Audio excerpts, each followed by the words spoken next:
Good evening to you, Cary, from Good Morning here in Australia. Good evening to you. It's lovely to be with you here in this historic and really quite beautiful East Melbourne shul.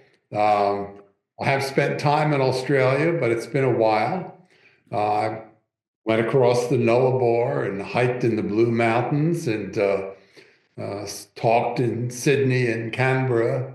It's quite an amazing place, and sorry to be only there virtually, but very glad for that. Thank you. Well, thank you very much for making yourself available. Now, I'm going to be very curious. Should we know who the person is in the portrait behind you?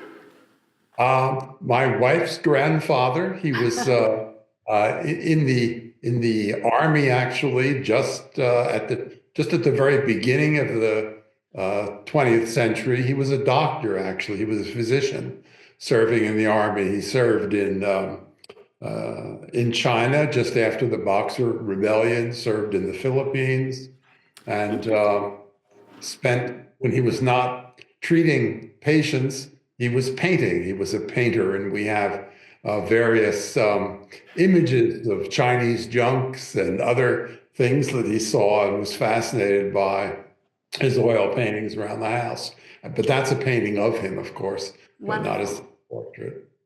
A very gentle fellow, though he looks stern. We can just see the bottom of his lips turning down. Cary, I wondered, Jonathan just introduced you briefly, but I think it's helpful for people reading your piece to know a little bit more about you and the way, and in fact, I asked the room here when people were associated with the universities. Can you tell us a little bit more about your own student and teaching connections to universities? Yeah, well, I enrolled at Antioch College in Ohio, which is a notoriously progressive school, in 1963, quite a few years ago, and I've been part of university life ever since. Although Antioch is an unusual school because you go to school half the year and you work on a job somewhere around the country half the year. So although I was going to school in Ohio, I also taught as an assistant teacher in a Harlem grade school. I worked in a program for youth for a summer in New York. Lived in a hospital in Washington, D.C. on a job for 3 months, where I was actually slept in the hospital for 3 months. So I was out in the world, and that was very important, not just to be in the isolated campus environment. As a high school student, I was involved in learning about politics and learning about activism. When I was 15 and 16 years old, I heard public lectures by civil rights advocates and also by socialist candidates for president. I was on the Mall in 1963 to hear Martin Luther King's I Have a Dream speech live. So I've had a relationship with activism really ever since I was a kid. Yes. And you write a little bit about the time of being involved with the Vietnam War demonstrations. And I thought it would be helpful to unpack a little bit more why you think that they're different to what we saw and have seen in relation to the continuing sort of demonstrations, and certainly with the end to the ceasefire this past week, even in relation to the war in Gaza.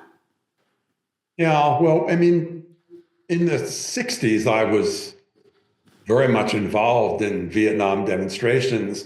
Indeed, I was involved pretty early.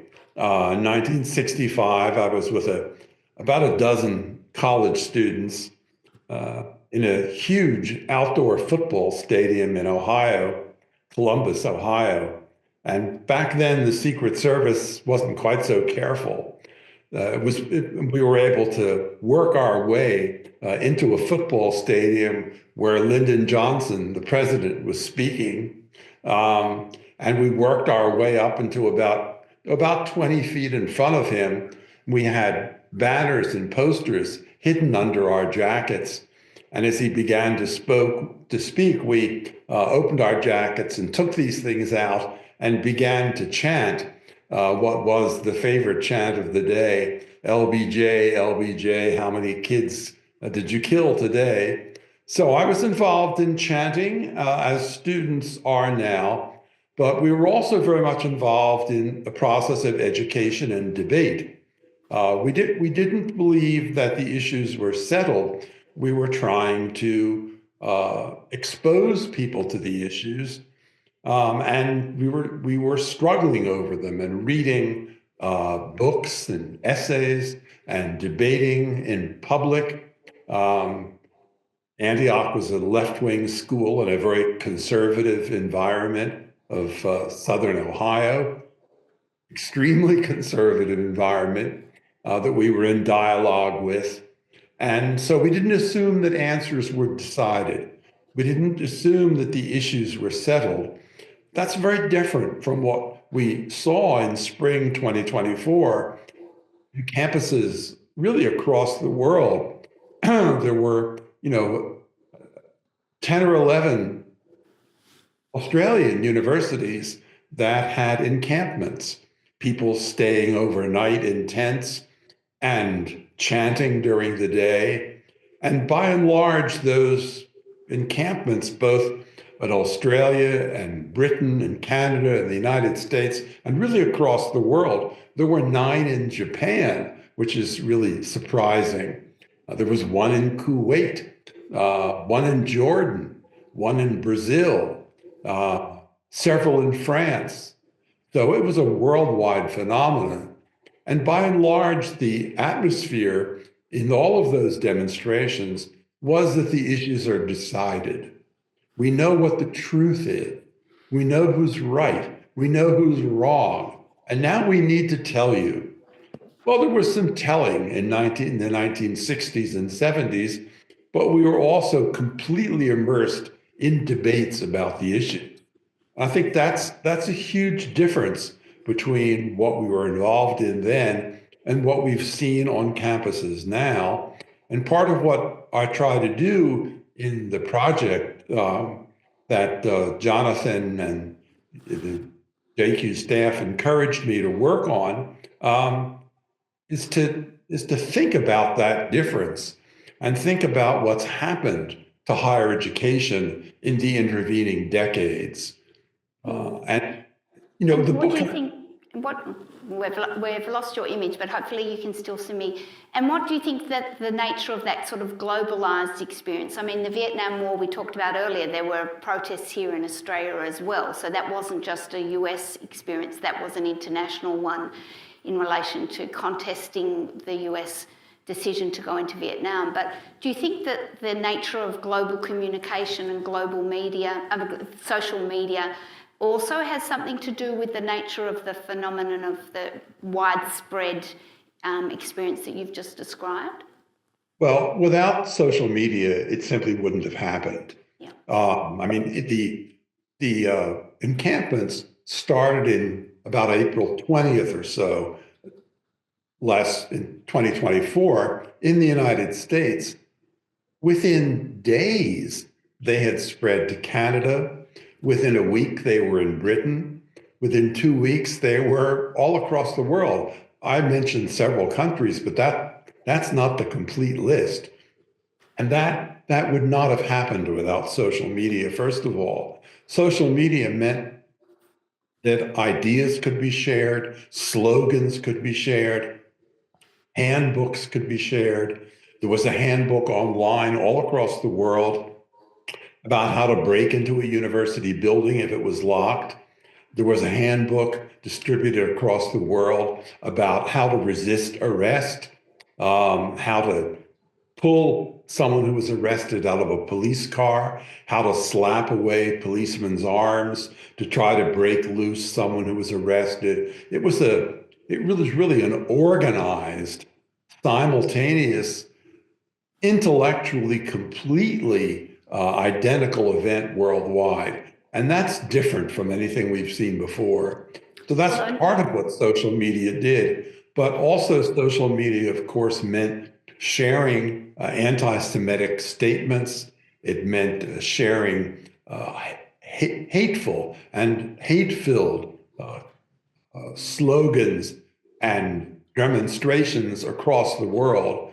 And that just wasn't possible without the internet. So, and it also meant, I mean, and this is important when you think of universities, it also meant that faculty members across the world who indulged themselves in anti-Semitic remarks and in support for Hamas, because there were many faculty members, including a few in Australia, who were expressly supportive of the Hamas massacre, who celebrated it. An astonishing thing to think that a faculty member, someone who's supposed to be involved in the search for the truth, would be celebrating rape and murder and massacre. It's hard to believe, and yet it happened. And thus they could encourage one another on social media across the world.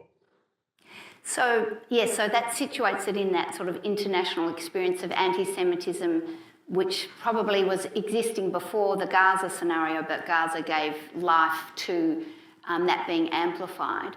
But I'm wanting to come back a little bit more and drill into some of the parts of your essay in the way you've argued your case. And the first part, you look at Zionism and anti-Zionism, and then you talk about radical anti-Zionism. And perhaps even sitting in this synagogue, there is a history in Australia. The first Australian-born Governor-General was a man called Isaac Isaacs. And he actually was very strong about his British identity, so much so that when the State of Israel was proposed, he was very strongly against it. And there's a history of his engagement with another actually legal academic, Julius Stone, and a very public fight between two Jewish people about whether Zionism was a good idea. And Isaac Isaacs' concern was that it would diminish this Jews' sense of British subject status, that there shouldn't be an allegiance to another nation.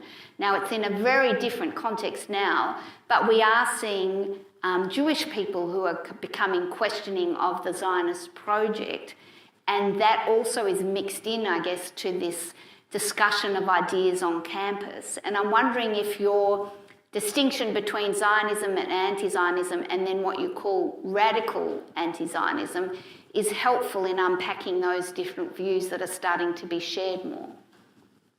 Well, of course, debates about Zionism, I mean, I think Zionism can be very simply defined as the desire for the Jewish people to achieve their desire for a state in their ancient homeland. Thousands of years, Jews have been in Israel, and the desire to return there, to have it as a home for the Jewish people, has been part of Jewish religion and Jewish culture for centuries, literally. That's the Zionist aim. Before there was a Zionist state, of course, Jews debated it all the time. Some thought, well, we should try to make our home in Germany or France. We could be happy there. We could have rights there. And we shouldn't try to have a state of our own. Others felt that assimilation would never really work. Jews, of course, had civil rights in many of those countries before they had actual legal and political rights. So it took quite a while to begin to get political rights. And when Jews began to get political rights in the 19th century, people resented it. Many resented it, and anti-Semitism began to arise in a very different way. There'd always been religious anti-Semitism, but it became racial as a vicious phenomenon in the late 19th century. And then, of course, people began to feel, well, maybe this won't work. And maybe we need a home of our own where we can defend ourselves, where we can speak Hebrew and Yiddish and not be in fear. Then, of course, with the Holocaust, it was absolutely convincing that Jews needed a home, and they established one. At that point, anti-Zionism underwent a huge change, because anti-Zionism before that was just about an idea. It was about a theory. In 1948, when Israel was created, anti-Zionism became about opposition to an actual Jewish state. So it underwent a huge change. But it remained in that, but it remained in a debate form for decades. And there remains some distinction, a fair distinction between anti-Zionism and anti-Semitism, but it was a weak distinction because there was an actual Jewish state that was being opposed. However, in the last year and a half to 2 years, another change has taken place. And it's becoming, I think, a point of agreement amongst scholars who study Zionism that the difference, the distinction between anti-Zionism and anti-Semitism has pretty much disappeared. Because if you watch the campus and encampments all across the world, they all had one clear position. They didn't say, how would you establish a two states, one for Jews and one for Palestinians? They didn't say what Israeli policies might be changed so as to make relationships better in the Mideast. That kind of discussion, which had been going on for decades, evaporated. What was commonplace in all of those encampments was the certainty that Israel was an evil entity and had to be eliminated. That's an anti-Semitic position. And if you feel that Israel is so evil it has to be eliminated, that's really not just anti-Zionist, it's anti-Semitic. And that's the sea change that we encountered beginning in 2023 with the pogrom and then escalating on campuses through 2024. And how is that? Can you just also help us with this term radical anti-Zionism as opposed to anti-Zionism, or is that what you just explained? By radical anti-Zionism, I mean the Zionism that declares Israel has to be abolished. Right, okay. So in a university environment where engagement with ideas is exactly what you were saying that you were involved with during the Vietnam period, how do we, and what would you recommend to students and academics involved in engaging with the more substantive discussion about the policies as opposed to the right to exist? Because I think this is the ongoing challenge for those of us interested in rights protection, and no doubt for the thousands of Israelis who are campaigning at the moment about policies and approaches of the government. I think this is probably an underlying issue for Jews everywhere in relation to how you properly engage with those sorts of discussions that you did during the Vietnam War at a time when there is a broader hostile environment. How do we do that? Well, I think it's become very, very difficult. There are still places on a campus where you can go and have a rational discussion between people who are and are not sympathetic to Zionism. But you can't have that discussion with people who believe that Israel is a monstrous entity and they are absolutely convinced of it. But that is not an accurate enough portrait of the problem. And I think I need to say clearly what the challenge is that we face now and why it's not so easy to get to the places where you can have a calm, rational, but still deeply felt debate. And that's because we've gradually seen a series of national and international academic disciplines become fiercely, radically anti-Zionist. I mean, and it includes Middle East studies, it includes women's studies. I speak as someone who spent decades working in women's studies. I remain a believer in the field's core beliefs and convictions. But those convictions didn't include anti-Zionism in the years that I was active. Even a discipline like anthropology over the last few years has made a clear shift toward radical anti-Zionism. So those disciplines, which are not just national, but they have an international reach, have become rather poisonous. The next step was when departments on campuses that represent those disciplines embody those same radical beliefs. And that change began to happen most intensely. It began to be formalized during the war with Gaza in 2021, and then it escalated in 2023 with academic departments declaring themselves to be officially opposed to the Jewish state and officially anti-Zionist. So if you're in a department like that, and you're a Zionist or you're a sympathetic, non-Jewish supporter of Israel, how do you operate? How do you function if the department, you go to the website and it declares that Israel is evil? So that's a huge, terrible problem that we now face, that there are segments of the university where dialogue and conversation is no longer possible.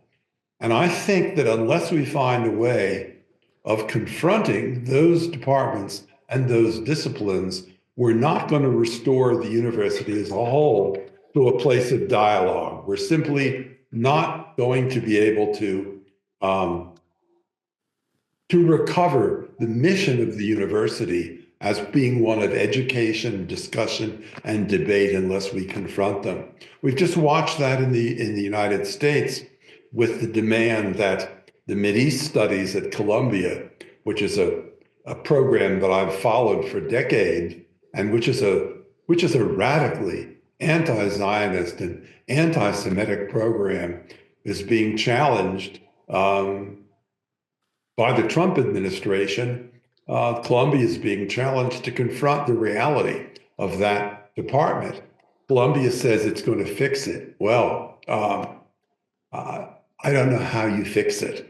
I don't know how you fix a program where the faculty universally are radical anti-Zionist, hostile to the existence of the Jewish state. The promise is they're going to make it a balanced department. Well, I think that's humanly impossible. So, Cary, where does the International Holocaust Remembrance Alliance definition of anti-Semitism fit here? Because for those here in the room in Australia, Universities Australia and all the universities have adopted that definition in relation to anti-Semitism and the ways in which Israel can be discussed and the examples in relation to what is clearly anti-Zionist and what is clearly anti-Semitic and what is a proper engagement with Israeli government policy. So we have at least a climate in Australia where the universities have committed to using that as a framework in going forward. And we have in Australia a review at this very moment by the Human Rights Commission, which Professor Avril Alba and myself are advisors on in relation to the place of racism on universities. And it's something that I want to circle back in later. But how is that progressing around the world? As you're saying that the Jewish Quarterly is concerned with how this is playing out around the world, beyond your US experience, is the IHRA definition being used in a helpful way in trying to engage in that discussion that you're saying needs to be engaged with? Yeah, I think it's extremely helpful. And it's helpful not so much because of the initial few sentences. Yes. There are lots of brief 2 or 3 sentence or even 1 sentence definitions of anti-Semitism. And I think many of them are interesting, and I think many of them are useful. But I don't think there's any one that's perfect, and probably there can't be. Anti-Semitism has changed too much over the years for a few sentences to work for all of its varieties. Where the IRA definition is really tremendously helpful is in its 11 examples. And they're very sensible, very clear. And they have huge educational value because anti-Semitism is such a wildly various phenomenon that if you're if you're a student really encountering it for the first time, it's almost chaotic. There are so many different forms of venomous anti-Semitism. What IRA does is give you 11 major contemporary forms that it takes and therefore it gives some coherence to the experience of anti-Semitism. It lets you classify different types of anti-Semitism, and that gives you a basis of discussion. And it really offers very sensible descriptions. For example, the IRA definition says that any kind of criticism of Israel, the state of Israel, or Israeli policies, which is similar to the kinds of criticisms that people make of other nations around the world, such criticisms are absolutely not anti-Semitic. If you say something about Israeli policy that you might say about policies in the US or Australia or France or Britain, you're not making an anti-Semitic statement. However, if you make a statement about Israel that urges its dissolution, and if you decide that Israel is a hopelessly evil entity, then indeed you've done something that's not typical of what's said about other countries, and you can really decide that that's an anti-Semitic statement. That's just an example of the distinction that IRA draws that's helpful in getting students to understand what is and is not anti-Semitic. So I think the great value of the IRA definition is it helps you understand the phenomenon and helps you make sense of it. And it can be used educationally to get students aware and faculty aware of what anti-Semitism is. And to pick up that concept of education in your in your book moving forward, I think that is really the key, isn't it? Can you share with everyone who's going to read this afterwards what your steps beyond the IRA definition would include in enabling what I would see as the ideal endpoint of being able to actually have these discussions about the policies in a way that is secure? What is it that we need to do to move forward? Well, I do think it's a tremendous step forward to adopt the IRA definition and use it educationally. I don't think it should be used to punish people. I think it should be used to educate people, and I think that's entirely a virtue when that's done. But then I think there are a number of other things we have to face. Increasingly, in the US, there have been half a dozen really good reports done about the state of anti-Semitism on different campuses, like detailed report been done about Columbia, about Berkeley, University of Washington, and these have been done by faculty committees. They're quite substantive. They interviewed a lot of students, and one of the things they discovered, which I think is quite disturbing, is that on large campuses where there are large Jewish populations, one of the important sources of anti-Semitic harassment have been courses taught not just by faculty members, but especially by graduate students. At large institutions, it's true in Australia as well, there are a lot of graduate assistants who are responsible for teaching courses, and some of them have the passions of undergraduates without the judgment of faculty members, or what one hopes to be the judgment of faculty members. So I think it's really important that it be made absolutely clear that graduate teachers who politicize their courses have to be subject to discipline.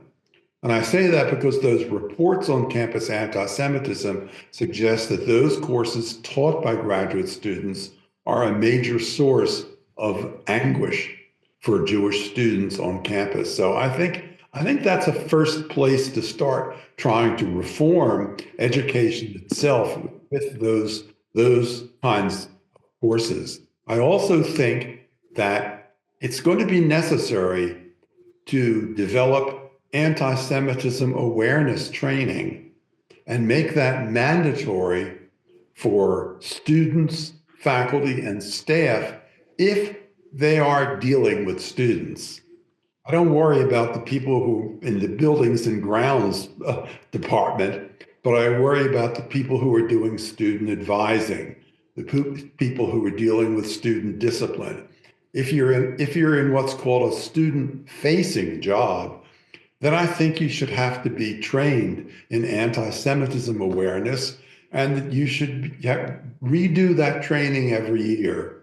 It'll take a while to get really good versions of that, but I think just hoping for the best isn't going to work. It's not just students that need education, it's the faculty and staff, frankly, that need education. And so I think instituting universal anti-Semitism awareness training is really a high priority. I think campuses should get this done within a year. And I think it needs to be good. It needs to be clever. It needs to be visually interesting. It needs to be media sensitive, and it needs to be worked on by scholars with real expertise in anti-Semitism. So that would be another very high priority for me, is to see universal anti-Semitism awareness training part of college and university life. Well, you'll be heartened to know, and the audience will be heartened to know, that the Australian Academic Alliance Against Anti-Semitism has just produced a report that was actually developed by Emeritus Professor Andrew Marcus and Associate Professor Efrat Elam, where they have undertaken quite a substantial survey of anti-Semitism in Australian universities. And for those interested, the Executive Council of Australian Jewry are going to be assisting them in sharing that. And I know that it will also be shared with the Australian Human Rights Commission, which is about to start a process itself. What's interesting with the Australian Human Rights Commission... Send me the URL, because I'd like to read it. We'll do that. I'll make sure that happens. But also, I think, Cary, I'm interested to know your views, because, of course, anti-Semitism isn't the only experience of discrimination that students feel on campus. And in fact, the Human Rights Commission is also interested in the experience of Asian students who make up a large proportion of our overseas student population. There are Muslim students who have experiences of Islamophobia. And I'm wondering what your take is in relation to the importance of recognising discrimination, the distinctiveness of anti-Semitism, but also being careful about not being neglectful of the fact that others on university campuses are also experiencing other forms of discrimination. Well, Australia and the United States are countries that have anti-Black racism as part of their founding ideology and reality. Absolutely. I mean, we share histories, although they're very different, and and you've had an indigenous population. We brought Black slaves into the United States. So they're not the same, but we do have those parallel facts of our history. But I think, and both countries have struggled with that history, and I don't think there's much chance at this point that they're going to ignore it. They have centuries behind them, and they have to continue struggling with that. I think there are some countries where Islamophobia has become a real problem. It is not the same level of problem in the United States as anti-Semitism is. And anti-Semitism has a much longer history than Islamophobia does. I think in the US, at least, anti-Semitism is a more pressing and serious problem. Islamophobia shows some signs of really growing as a more serious problem. But it's not reached the same level. And I think each of these hatreds is very different. I think anti-Black racism is very different from anti-Semitism, and very different from Islamophobia, anti-Muslim hatred. Each of them is not the equivalent of the other. And I think if what we do is think they each need equal time, they're each identical, they're interchangeable with one another, they're not interchangeable with one another. Each of them is unique. Each of them is horrible in its own way. So I think programs that try to think what you need to do is balance your attention because they're all equivalent forms of hatred, I think that's fundamentally misguided. Deal with each one in the context of your own individual national history, in terms of your own settings, and don't assume that they are the same as one another, because I think really they're not. But they all should be dealt with. Well, that's interesting in your reference also to the different institutional and also country and cultural context is quite relevant here in Australia with the October 7 experience happening at a time when in Australia there was a lot of open discussion about Indigenous Australians and a lot of racism that was enlivened through the Voice campaign. And I don't know if you know very much about the constitutional referenda that existed and happened a week after the October 7. So there is a lot more to unpack in Australia, I think, in relation to the ways in which we deal with different forms of racism and discrimination. And I think you're obviously right that they're not all the same, but it's also important to recognise that each of them need to be addressed in some way and in some fashion. Can I go on, just because we've got only another 10 minutes and I'm conscious that there might be people in the room who might want to ask a question, and perhaps people who might want to do that can start putting up their hands because there is another microphone to go to you. But while those of you are game enough to ask a question, I've wanted to ask you whether what your feelings are in relation to, you made one reference to the Trump administration in relation to the dealing with Colombia, but the ways in which there seems to be a desire to remove any person involved in any encampment activity out of the country, and whether that widespread and rather heavy-handed, well, I would put it heavy-handed response is an appropriate one for dealing with it. And at the same time, in the Knesset at the moment, I've been told that there is a bill in the Knesset in relation to criminalising academics who speak out or who are involved with any of the international law mechanisms that are currently being utilised by the anti-Zionist sort of political frames, whether those two reactions, how they fit with your original liberal sentiments and upbringing. Well,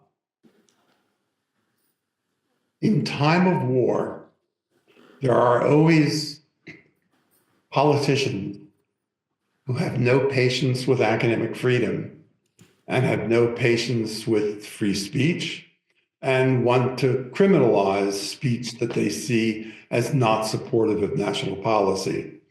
And we've had plenty of history of that in the United States. No lack of history of that in the United States. And Israel has had those political elements as well. Historically, Israel has done really well at honoring academic freedom and of preserving the freedom of faculty who are critical of national government policy. That's been, even though there are politicians who don't like that, who don't like academic freedom in Israel, they've done pretty well at preserving it. And that's the test, you know. The test is not whether some politicians say outrageous things and, you know, make outrageous demands. The test is what actions happen. The test is whether the freedoms are protected. Now, Israel, of course, in some ways has been at war throughout its history. It's never really had a moment when it's not been at war. But the circumstances in the wake of 10/7 are wholly different than anything we've seen before in Israel. And there are more pressures among some on the right to punish faculty speech. I hope that it's resisted because it's a treasure that Israeli universities are free. And I hope that the impulse to limit those freedoms does not triumph in Israel. But there's reason to worry about it. There's certainly reason to worry about it. In the US, I think, let's put it this way. My confidence in the ability of national politicians to make judgments about the politics of individual students and faculty and staff is not high. Yeah. And my confidence would not be high no matter what the political party is. I don't think politicians are well positioned to make subtle, humane judgments about people.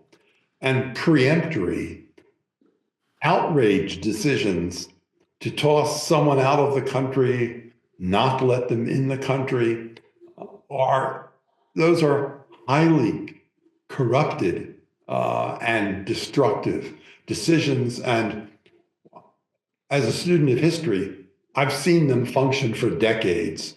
And I've seen that happen historically long before I was born. Immigrants blocked from coming into the country, immigrants thrown out of the country for political reasons. I mean, it dates back very intensely to the end of the 19th century, then again to the 1920s in the US. So it's happened over and over and over again. And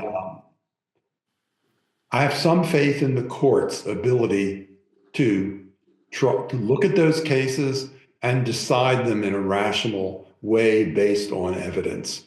But if they need to be done within the legal system, they don't need to be done by, a given political appointee being given the power over someone's future. And that's unfortunately what we're seeing now.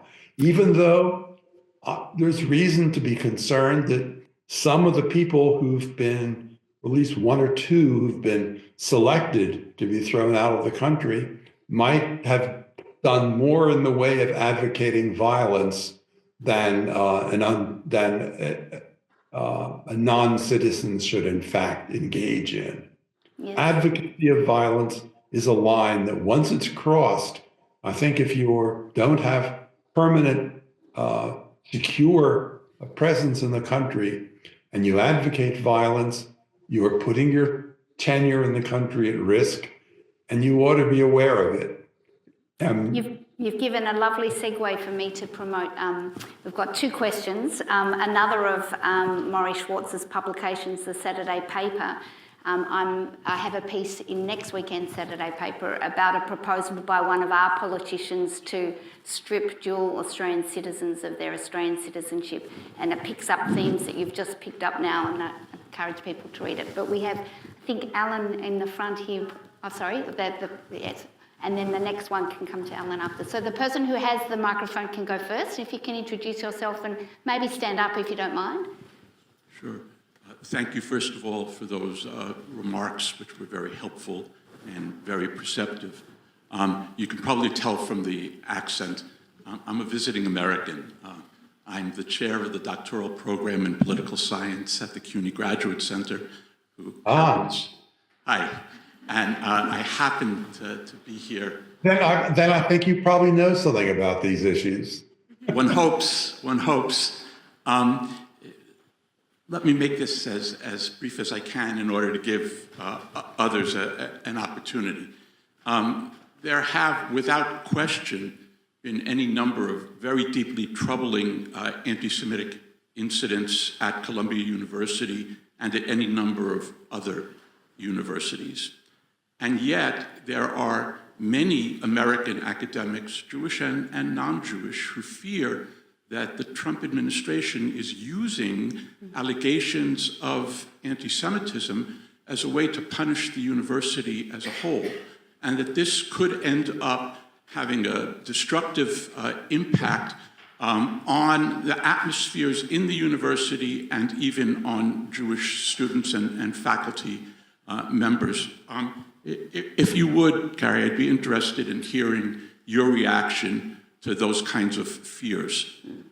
Thank you. Well, I mean, there is tremendous broad hostility to higher education on the Republican right.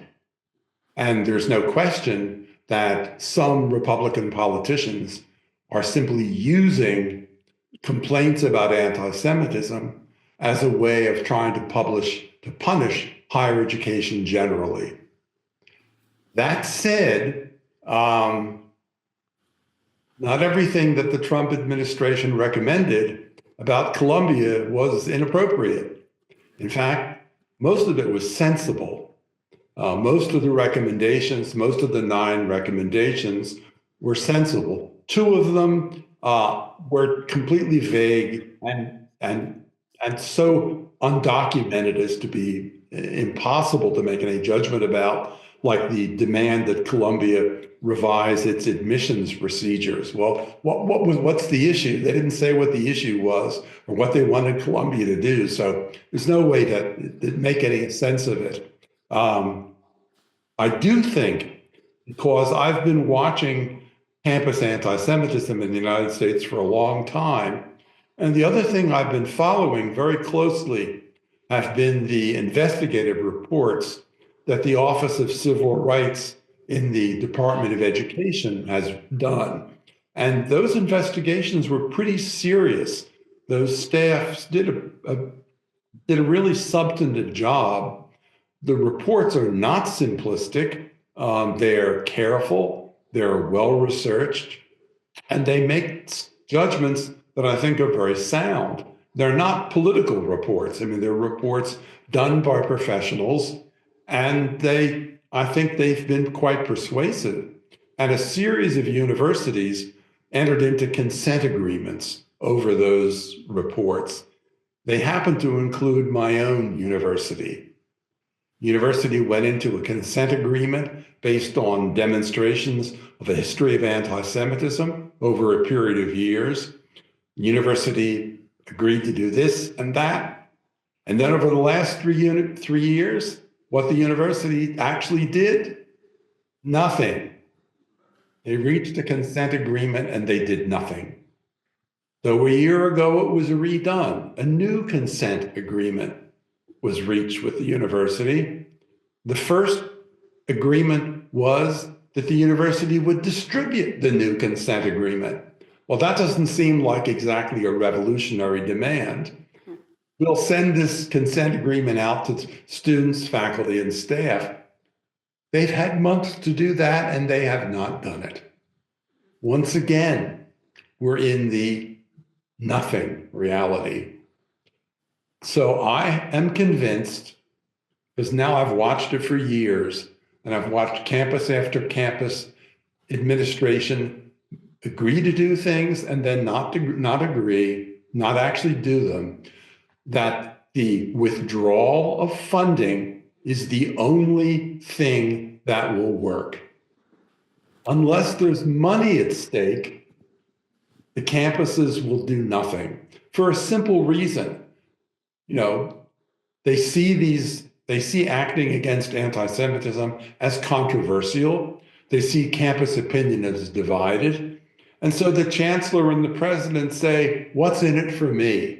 If I do something about anti-Semitism, half the campus is going to be pissed off at me. Half the campus will be happy. The other campus half will be pissed off. I'm going to lose either way. And so they do nothing.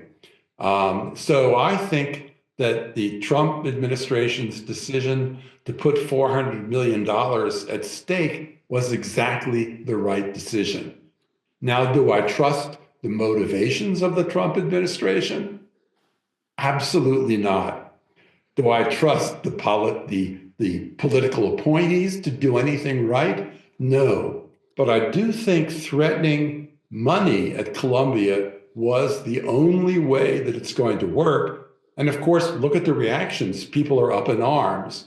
I was particularly amused by the reaction of Princeton's president, who happens to be Jewish, but doesn't have that great a record of dealing with anti-Semitism at Princeton, who seemed to take the approach, what is this?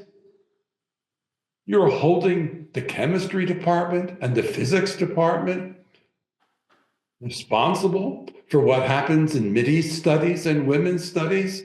That's like guilt by association. No, we have to think about the campus as a whole, and we have to be responsible as a whole for the behavior and the activity of rogue departments on a campus. Physics needs to care about women's studies. Chemistry needs to care about Middle East studies. And unless you threaten their money, they never will. Well, there's a piece in this week's Saturday paper. Sorry, Cary, your image just disappeared. Also about the state of universities. So that's another framework for people here to connect it to what's happening in Australia. We have one final question. I'm very conscious, Cary, that we're right on time. So we'll have the final question before closing up from Alan. Cary, hi, my name is Alan Finkel, and I just want to very, very quickly share some good news that would respond to something you mentioned. You mentioned the importance of universities coming up with programs to train the executive leadership and to train the student-facing leadership. We have two significant group bodies representing universities here in Australia. One is called the Group of Eight and the other is Universities Australia. And about 3 months ago, the Group of Eight invited the director of a research group called the Australian Centre of Jewish Civilisation at Monash University to develop two training programs. One for the executive leadership, that's the president and the president's executives, and the other for the student-facing staff. And that's been fully developed and it's currently being rolled out literally across Australia. And maybe I'll get an email address from you and share that information with you. Absolutely. I'm really interested in this as an international issue. And I do as much reading as I can. So I welcome the opportunity to be educated more about what's happening in Australia. Absolutely. Wonderful. Well, I think we have come exactly to the point of an hour of our conversation, which has been a very stimulating one. Cary, your book is out the front, ready to be sold to all the people who are now interested to go and read more. Can I thank the Jewish Quarterly for enabling us to meet with you today and to have this conversation, and look forward to being able to share the information that comes your way afterwards. Can everyone please join me? Really appreciated it, and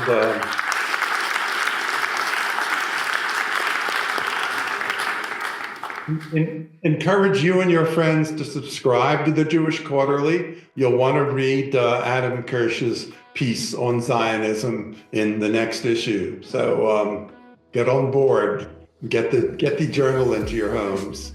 Great.